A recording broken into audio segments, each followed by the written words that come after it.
this is Jamie Diaz with Barks to Basics. We are here discussing a very important topic today of puppy socialization.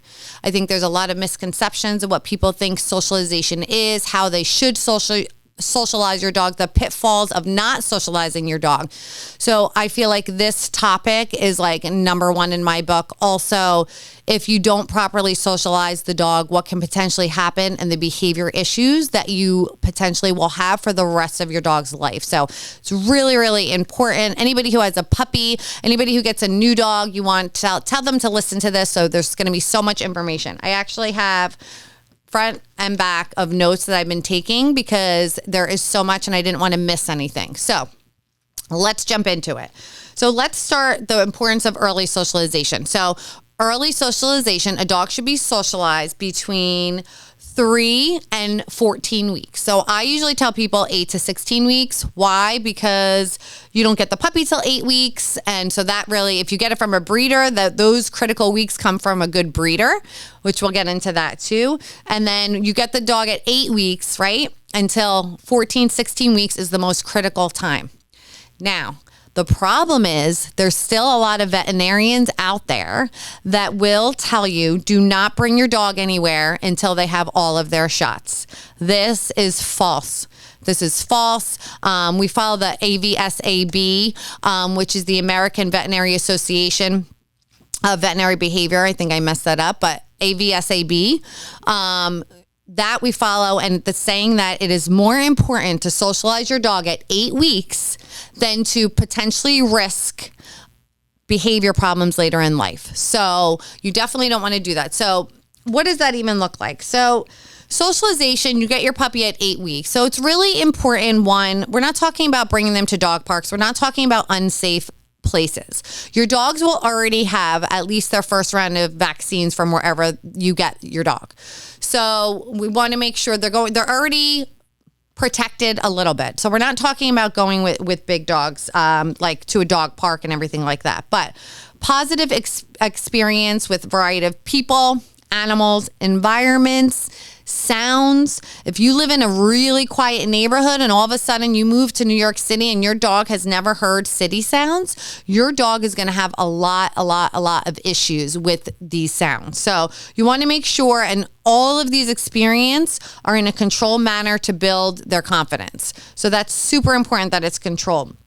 The other thing is gradual exposure. So I tell pet parents to bring your puppies everywhere. Bring them in the car. Get them used to the car. Give them a lick mat in the car. Bring them to meet people. Now, when I say to meet people, I love going to like Home Depot and different places like that is great for your dog. I'm like falling in the crack here.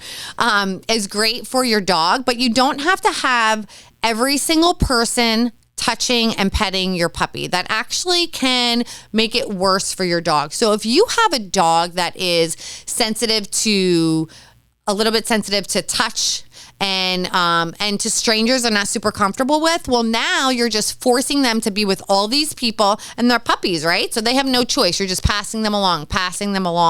That is not socializing your dog properly. That can actually cause your dog not to really like strangers because every stranger is picking them up and touching them. So what I suggest for like puppies is taking your dog to Home Depot, putting a towel in the cart. Home Depot and Lowe's are usually super pet friendly.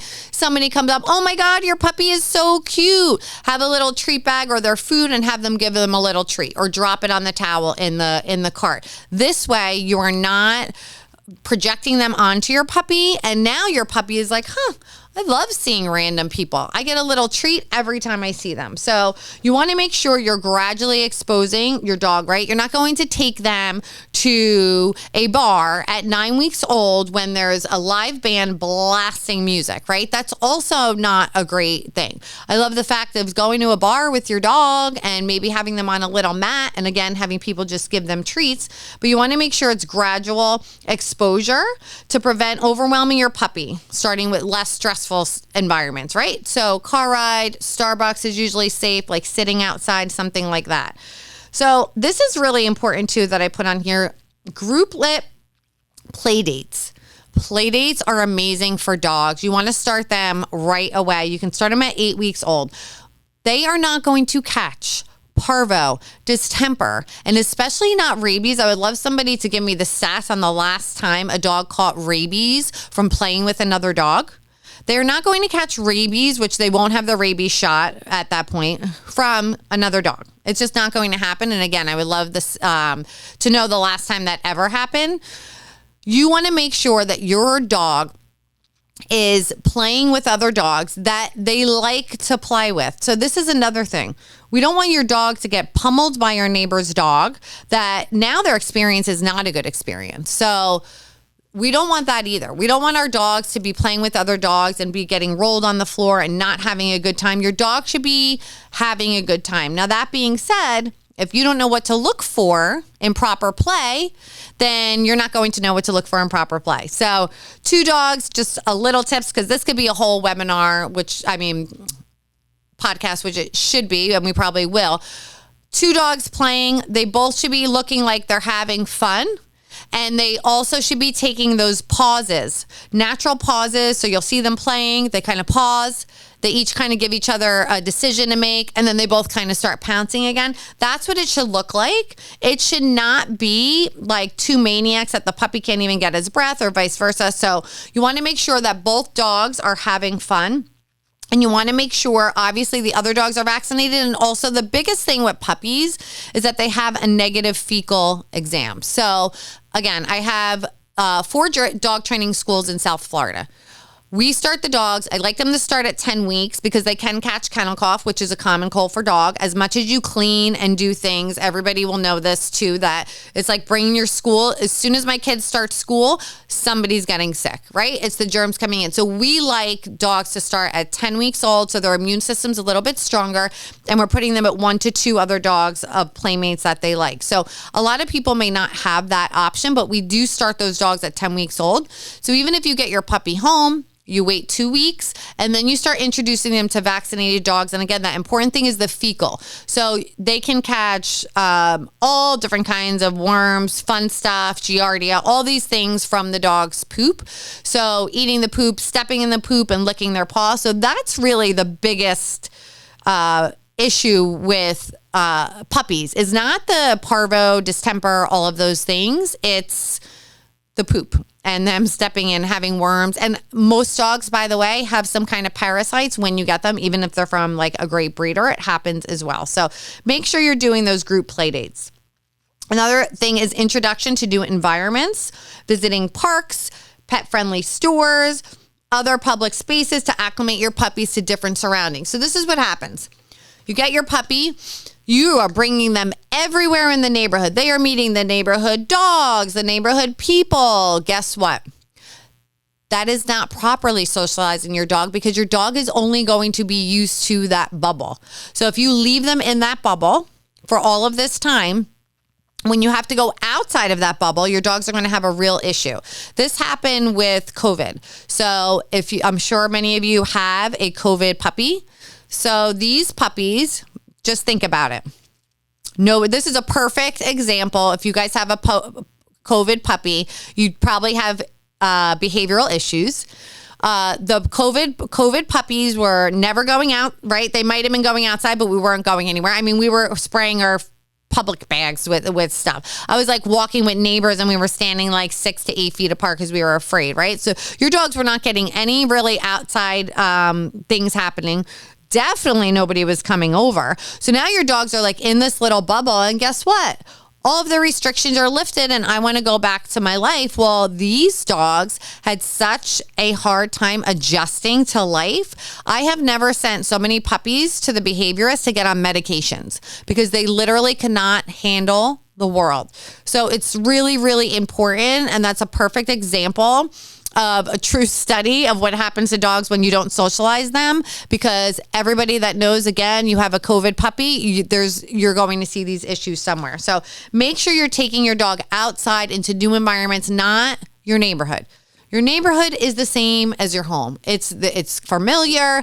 They do the same thing. They need to see different things. They need to smell different sounds. They need to hear different sounds. So that's really important too. If you live in a really quiet neighborhood, you need to go somewhere where it's a little bit less, a little bit more busy. gradually. Again, the key is gradual, but again, gradual between those 8 to 16 weeks because those are the most important times for these dogs. So the next thing for socializing your puppy, and we are going to go into things you can do that are not well doing this, but we're still on what you can do to socialize. So handling and touch. So we want to stress the importance of getting puppies used to being handled by different people, including children, to promote and comfort and reduce fear. So I don't know how many people out there tell you that my dog are not good with children. If you don't have children, or you don't have children visit, or you don't have children anywhere around, it's really weird thing for them to get used to. You might not think of that, right? When I had my first dogs, I was single or dating, no kids, no kids around. My dogs never saw children. So once we had kids, then it's like, oh crap, like now what? So you can get them gradually used to them, but if you start off young, again, we're talking about gradual exposure. So having the kids give a treat, having children do simple things like the touch cue and different things like that with children, but you want to make sure they're getting used to handling by different people. And again, that doesn't mean just passing the puppy along and them doing this. So one of the things that I like to suggest, and this is mainly too for the veterinarians, because the veterinarians do have to do a check on your dog. So I take a spoonful of peanut butter or wet food, and I have the puppy and I am holding their ears gently. I am rubbing their paws gently, making sure they're eating, building that positive association. Just so you guys know, good girl is not always positive enough for your dog. Just saying good girl is it's just not enough. Think about, guys, everybody stops getting paid and your boss is just going to give you good jobs and that is your payment. Like, that's going to work sometimes. I do want to hear a good job, from people sometimes, but if I got paid for that or I got money bonuses for doing a good job, that's different. So with your dogs, food is their bonus. Food is their pay. So you want to make sure you're reinforcing these dogs with food to make sure that we know that it's a positive experience. So for handling, again, spoonful of peanut butter, I'm feeling their paws, feeling their tails, putting my fingers in their mouth, getting them used to all of that handling. I'm sure everybody knows, or have had a dog before, that they hate nail trims, that they have to be sedated for all this stuff. That's because lack of handling, or they've had a negative experience before. So again, it all starts with puppy. I just had a client the other day tell me, she's learning, but her one dog, older dog, poodle, a mess, nightmare. She never did anything with him. She didn't crate train him. She didn't do any of this stuff. I believe it was a COVID puppy too. So her new one now, she's trying to do things right. So we want to make sure we're doing things right for our dog, because your dogs are the ones that are going to suffer, and you're going to suffer because you're not going to be able to go out. You're not going to be able to do different things when you don't properly socialize your dog. And if you get an older dog, which we'll get into, there are things that you can do, but their socialization period's over. So I will hear owners say, I'm socializing my dog. And how old's your dog? Oh, he's 3. That's long gone. That period is over. So now we're just building on changing associations with that dog. So handling and touch, you want to make sure they get super comfortable. By the way, on your veterinarian appointments, please, please, please, please, please bring food with you. Bring food, bring peanut butter, bring wet food, bring cheese, bring great things. Why? Because there's nothing worse than your dog hating the veterinarian. And again, it starts from those experience from puppyhood. And I do want to just say too, what happens if I don't, why don't people socialize their dog between these times? Well, obviously they're scared to do so. And they think they're going to catch something, which is very rare for them to do. So they don't socialize their dogs. But what happens is your dog doesn't get socialized in 8 to 16 weeks. Now your dog is, you're like, he's fine. I see this all the time. Oh my gosh, he's so great when people come over. He's fine. We don't need to do anything else. All of a sudden the dog's 6 months, 7 months, 8 months, a year old. And then the behavior issues start coming out. Then their brain starts developing fully, and you see these issues that, oh my God, I've never seen wheels before. I've never seen skateboards before. I am terrified. I'm going to start barking at this thing. I'm going to start lunging at these things out of fear. And that all comes from socialization, early socialization, and you don't see it until later in life. So you want to make sure handling and touch are getting that done. Now let's go over socialization classes. So these are puppy classes. Again, I love puppy class. A good class, it's rare. I used to think when I would let my trainers teach puppy classes, I was like, entry level puppy class, entry level trainer can do this. A green trainer can do this. I was so wrong.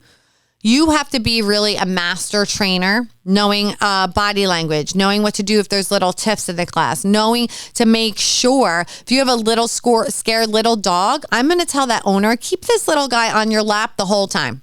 Let him just look at the other scary puppies and he can just sit on your lap. And I want you to feed him this cup of peanut butter the whole time.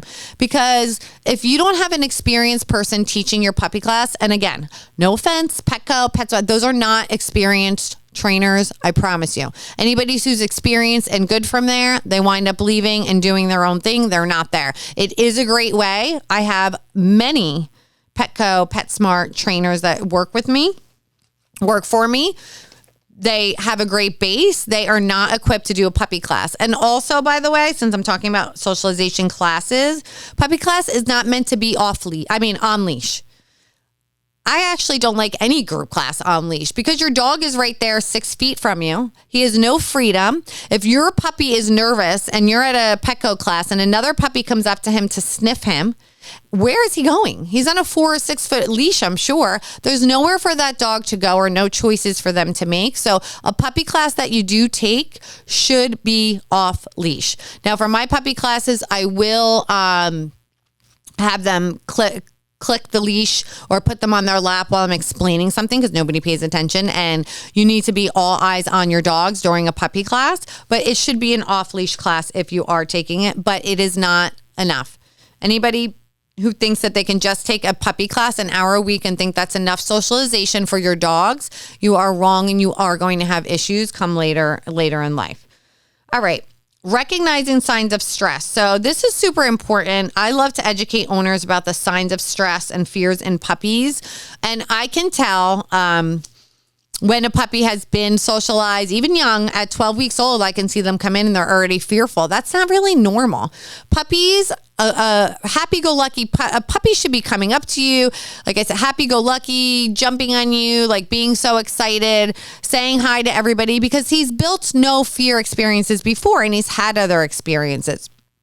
I didn't know this at the time, but I had my dog Tiki, and at the time I was my ex-boyfriend and I would bring him everywhere. We would bring him to the bar, not a loud bar, regular bar, run around. He would meet people. We would have treats. And I didn't realize, but he was friggin' awesome when he got older. He was so good people, dogs, kids, everybody. And I think it's just us being young and dumb and like not knowing and bringing the dog everywhere. And what we did was socialize the dog. I actually have a few clients that you're not young and dumb, but they're young. And they do the same thing. And their dogs, they've taken their dogs everywhere, and they go to this park and this game and all of these things. And their puppies wind up being friggin' amazing from taking them places. So you need to get your puppies out there, but you also have to recognize when they are stressed. So when you do see a 12-week-old puppy that's, oh my God, he's so cute, and you're going to reach for the puppy, you as that owner want to make sure you're like defending that puppy. And your dog may not want to be pet by strangers. I will say most dogs do not want to be pet by strangers. Have the stranger give them a treat. Have the stranger give them a cookie. You're taking the pressure off and you're allowing the dog to be able to still be in the presence of the stranger, but not be afraid of the stranger and have to be touched by the stranger. See, this is why I shut my ringer off because it always goes off. Okay. Continued socialization. So it is an ongoing process. So you can't just do the work a little bit and then never bring them around again. So this happens all the time with dog-to-dog play. Your dog is great with dogs. he has one incident, one scuffle with another dog. And now you're afraid to put him with any dogs. So now you don't put him with anybody for years, and you're wondering why your dog is not good with other dogs. Well, that you definitely need to seek out a professional, but just because your dog has one little tiff with another dog does not mean that they should never be socialized again. You want to make sure you are continuing this socialization. I think that's why my schools have been so successful, because everyone asks, how long should we be coming here? I'm like, forever. So you don't have to come 2 to 3 times a week like you are, but you do need to come once a week. And I love all the, pet parents that call in and they're so worried about their dog, but your worry is actually not helping your puppy, especially if you're not bringing them around other dogs and other people. So owner's attitude too, obviously you want to make sure you're not being so nervous with the other dogs that they feel your nerves and aren't comfortable in different situations. So again, take your dogs that you feel comfortable to, not to overwhelm, but you just got to get them out there. So let's go over some mistakes that owners can make and some things that I have seen. So the first biggest one, skipping the critical window. Skipping that, I know you don't have them at 3 weeks, but 3 to 14 weeks, really 16 weeks, I usually tell owners is all you have. So when I have owners call me at 12 weeks old and they have not done anything yet with their dog, I'm like, oh crap. You need to start, and you need to start like now to make sure that we're kind of catching up with your dogs. Now, when dogs do start like classes or something like that with us at 5 weeks, the day training program, we can catch them up. Oh my God. 15 weeks. Sorry. 5 months. I'm losing my mind. At 5 months old.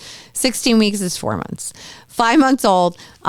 There is some catch up to do, but we are able to do it through positive association. So again, I'm not just like, oh crap, my dog's 16 weeks old. I haven't done anything. Let me just throw them with a bunch of dogs or go to a park. That is not going to help your dog. Now you really got to take things even slower and gradual with these puppies. So skipping that critical issue will lead to increased fearfulness and behavior issues later on. I promise. So I was talking about the COVID issues before. So I have a longtime client, Scout. Shout out to Scout and Shannon, his awesome mom and dad. And she came to me. Shannon would have to remind me. I feel like Scout was 5 months old. And it was during COVID, and we were open and we were taking dogs, and the puppy, I still have videos from his first day. The dog would not walk into the building. I think he even peed. She walked into the building. I think she was doing a drop-off private. So sometimes we'll do like drop-off privates to make sure the dog is comfortable enough, the puppy comfortable enough without the owner, because for day training, they'll drop them off. So she dropped him off. We had him for the half hour. I took videos of him shut down. This is a puppy. Shut down, not eating. So she came and I said, to pick him up, I said, this is a puppy emergency. When I tell you puppy emergency, you either need to see a behaviorist right away, or we need to get into like building these associations. I don't even know how many years of whatever COVID was. So 4 years ago, the dog still comes to us. He's he's amazing now, but he does have little fear issues. You will see sometimes if like the back garage kind of like shakes a little bit, you will see those issues, him like getting nervous. He has made so much progress because mom put in the time, the effort, the money, all of it to get him properly socialized the right way. But if she didn't come to us, I'm not just saying this, I don't know where that dog would be right now, because he was a mess as a puppy. He probably would have been on medication and other things. So that's one of our success stories. But mom was like, did the right thing. And she also came to somebody that also knew this body language. So do not miss that critical window if you get a puppy. Obviously, if you get an older dog, which we'll talk about, we're not talking about them. So overwhelming experiences. So owners will introduce puppies to too many new experiences at once, which will overwhelm them, leading to fear and anxiety. You got to take gradual steps. So if you listen to this and you're like, oh my gosh, I haven't done anything with my puppy, and all of a sudden you're taking him all these places, that's actually going to backfire on you, and it's going to cause more issues than not. Because again, your dog has not experienced all this, and then all of a sudden you're just pushing him out into the world. I'm sure you guys would know, like, if you do have kids, you take them to daycare and all of these things. It's like that new experience. I'm away from mom. Like, it takes some adjustment. So you want to take that time for your dog, bring them new places, but take the time that you're not overwhelming them in those experiences. Okay. Next is inconsistent exposure. So now we're going over obviously the mistakes for puppy socialization. Not providing regular and varied socialization opportunities, which can stunt a puppy's development. Consistency is key. Don't take him to Starbucks one day and now it's 6 weeks later and you literally have not done anything with your dog except for take him to Starbucks the one time. I don't know how to stress this enough. And I also see a lot of like bad socialization happening. Please get your dogs out there. Get your puppies out there. Try to get over your fear of being afraid to take them out places, because it's really detrimental to your dog. It can really cause so many more issues than not. Okay. So, getting into that. Yes. I'm going to skip over a couple because I feel like this goes overprotectiveness. So, helicopter moms, I see them with kids. I see them with dogs. I can tell right away if an owner babies their dog, talks to them a lot, shelters their dog. I had a client that the dog, it was COVID dog, always on the mom's lap. Constantly on the mom's lap. She's working from home. He's sitting there, and he was the perfect dog sitting on her lap. Well, guess what? Now she has a boyfriend. Now she has things to do. The dog's a friggin' mess. The dog had to go on medication. He's never been away from her. I think she came to one of my puppy workshops, which I have one coming up soon, by the way. If anybody is in the Fort Lauderdale area, there's like great information that's going to be there. But she didn't know what to do. I have another client, same thing, never brought their dogs out. They moved into this beautiful high-rise apartment, I think in Chicago, hot tub, all these amenities, everything. Her and her husband cannot enjoy any of them together because they cannot leave because their dogs were so used to only being them because the parents were being overprotective.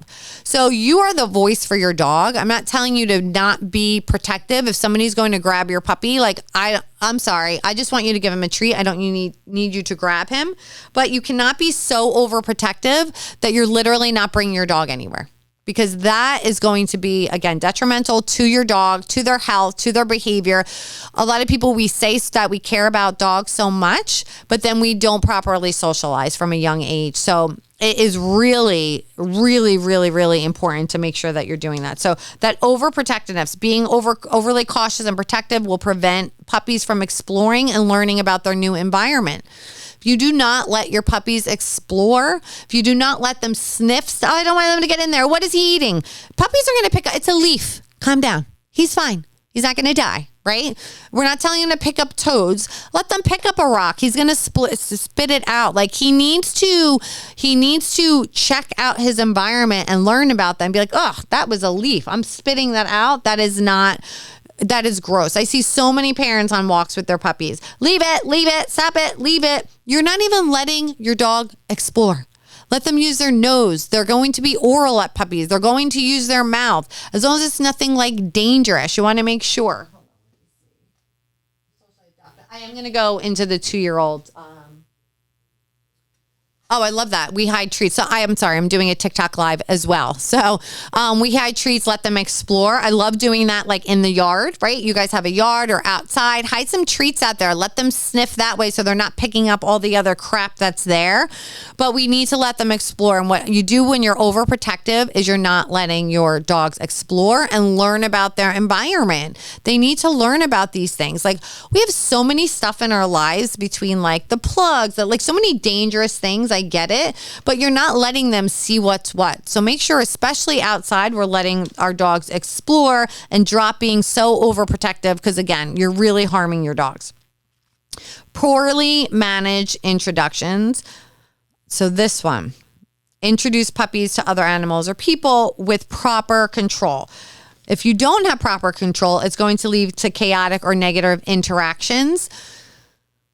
Again, we do not need my daughter's 6 friends coming up to a puppy and, oh my God, screaming, coming up to them and overwhelming. Think about the dog.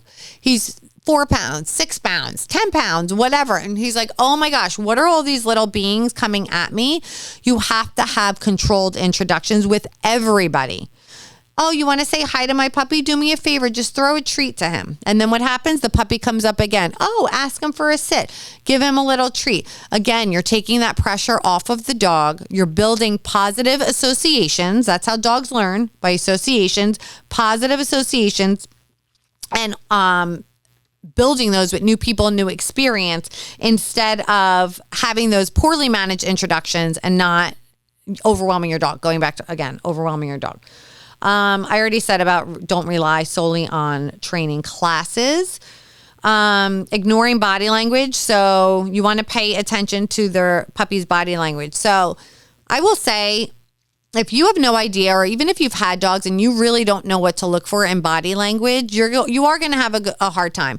I would say that I feel like I'm not just saying this because I own a dog training business, that from the right trainer, every dog owner can benefit from a positive reinforcement trainer. A person that can tell you, hey, I'm doing a play date. Do you want to come over as my trainer and kind of teach me what to look for, what not to look for? Or if you do find a good puppy class, seeing what that looks like. Because if you don't know what you're looking for body language, if you see your puppy yawning a lot and you don't know that's because they're stressed out, if you see your puppy lipping, oh my God, lip licking, and you don't know what that means, or you see their whale eyes, or there's so many other signs, you see shake-offs, you see these things, and you can't read that they're uncomfortable, then you're continuing to put them in a situation. And even, I will admit, at my schools, everyone's amazing now. But, when we were first starting doing these dog-to-dog introduction, and I look back at some of the play videos just from like classes, they were not great.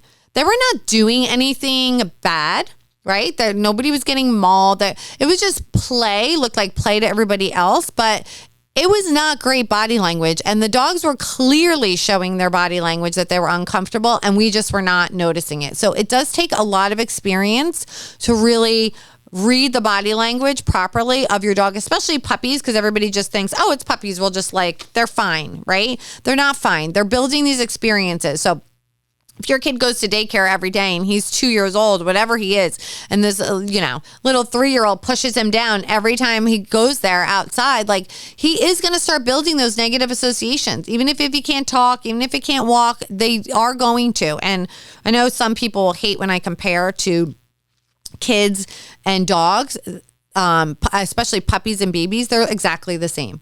Anybody who has kids and anybody who's raised a dog, it's literally exactly the same thing as doing those things, creating boundaries, all of that stuff. So we want to make sure we're reading our dog's body language and not ignoring that. Failing to generalize. So not teaching puppies to adapt their behavior in different contexts can result in good behavior in one environment but problems in the other. So again, if your dog's great at home, outside, neighbors' dogs, awesome. All of a sudden you take him out to a park and he's like, I don't like dog parks, but take him out to a park that's not a dog park, and there's maybe another dog there and he's hiding behind your legs. Well, he hasn't generalized those positive experiences with the other dogs. So you want to make sure, again, that you're bringing them to a variety of different places to. Even if you have a play date, don't have the dog always come to your house. Go to their house to have a play date. Go to different yards of friends that their dogs are safely vaccinated to do a play date. So you want to make sure that you, again, are helping your dog generalize these positive associations by going to different places. Negative associations. Let's talk about this. Allowing puppies to have negative experiences such as harsh interactions with other dogs or frightening encounters can create lasting fears. Again, you have a dog that gets bullied by another dog all the time and they are not having a fun experience with that dog, you're going to create negative experiences.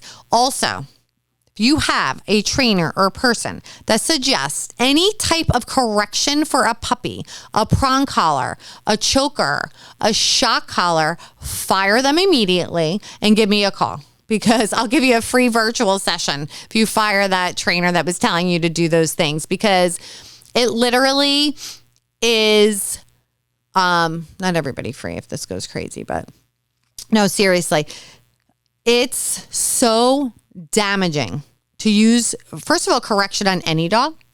So damaging when you have a puppy, say, reacting to cars, and you have a trainer or person. Everyone's a dog trainer, right? Everybody knows somebody that knows everything. You have somebody that suggests getting a prong collar, and when your dog barks at that car, your puppy barks at that car, you're going to yank him so he stops doing it. Guess what? He stops doing it. And then guess what else? He hates cars. He has fears to cars. If that dog ever gets off the leash, he will be gone. And that is not the way to teach a puppy. That is not a way to teach any kind of dog. So you want to make sure you are not using the penny shaker can. Again, I used to use it with my mom's dog. We had, I think, in every room, a can with pennies in it, with Coke can with like Scotch tape, like super ghetto, all over the house. And what we used to do is, say the dog was chewing on the couch, we would take the can, throw it across the room near the dog.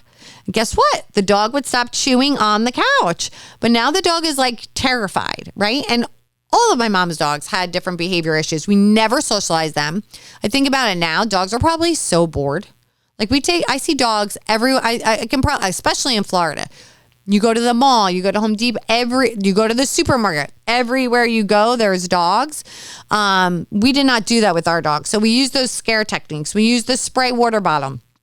Again, for a puppy, this can be detrimental. I've had dogs that were afraid of water for the rest of their lives, or I could not even pick up a spray bottle. I used to say, oh my gosh, he's so trained that I pick up the bottle and he stops barking right away. No, he's friggin' scared, and we scared him as a puppy, and now he's scared the rest of his life because we didn't know what the heck we were doing. So I have trained thousands of dogs, and I promise you, puppies especially, all dogs can be trained without using those scared techniques. So you really want to make sure that you are not causing negative associations for your puppy. Let me make sure that I got through most of my list here. It comes down to, I'm going to go over older dogs too, but for younger dogs, they're like little sponges. Everything you teach them is molding them and shaping them for the rest of their lives. So try to just remember that, because dogs can have one bad situation happen and it can ruin them. Everybody knows one bad nail trim. What does that do? Now my dog has to be trazodoned and on these medications to get their nails trimmed, because then when they were a puppy, they were held down and had to get their nails trimmed. So this all leads to these negative things, and it's really not hard to properly socialize. You just have to do it. You just have to make a choice that you're doing it. So let's talk about older dogs. So again, I hear all the time from clients, I have to socialize my dog. Oh, I was trying to take him to socialize. Socialization's over.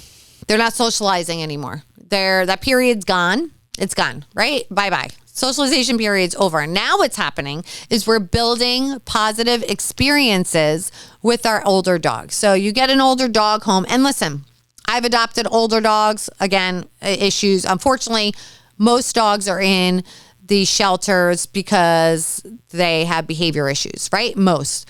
Perfect dogs are not usually in there. Perfect, well-behaved dogs. Usually, if somebody can't keep their dog for health or whatever reason, guess what? A family member or somebody is going to take that dog because the dog's freaking perfect. Those are not the dogs that are in the shelter. So if you adopt an older dog, adolescent, whatever, unfortunately, all of the things that they have not experienced before, you cannot help. So if they've never seen wheels before, if they've never seen men with hats before, if they've never seen men with beards before, you're not going to be able to do anything with that.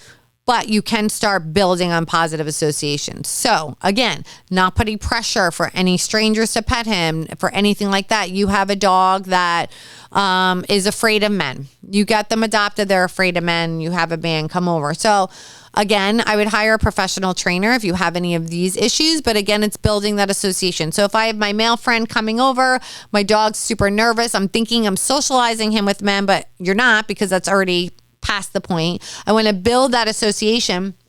So I'm going to give him his favorite stuffed bone with wet dog food while the guy's here. He's going to sit on a leash with me here with his bone. He's going to eat his bone, and then I'm going to put him away and enjoy my guests. That you're starting to, with no pressure, starting to build on those associations. I think the biggest thing, if you're trying to quote unquote socialize an older dog, so if your dog's, again, past 16 weeks, it's over.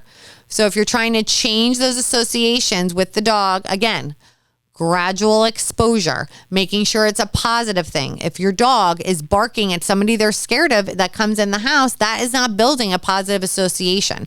So I would say for older dogs, try and get a certified force-free trainer. Again, positive association trainer. Also for puppies, if you're taking a puppy class, make sure they have certifications like their CPDT. They'll have CPDT/KA after their name. You ask them what's the last course. If they've only taken courses from that, Petco's, PetSmart, I would be a little bit weary about taking a puppy class from there. Again, great establishment. I'm sure there's amazing trainers all across the country in there. A puppy class, you need a lot of experience, and it should be off leash, and your dog is not going to be off leash at those stores. So you want to make sure you're looking into that. If you're having any trouble or you need any guidance, I would strongly suggest, again, get a good trainer. I actually love doing virtual sessions with new puppy owners.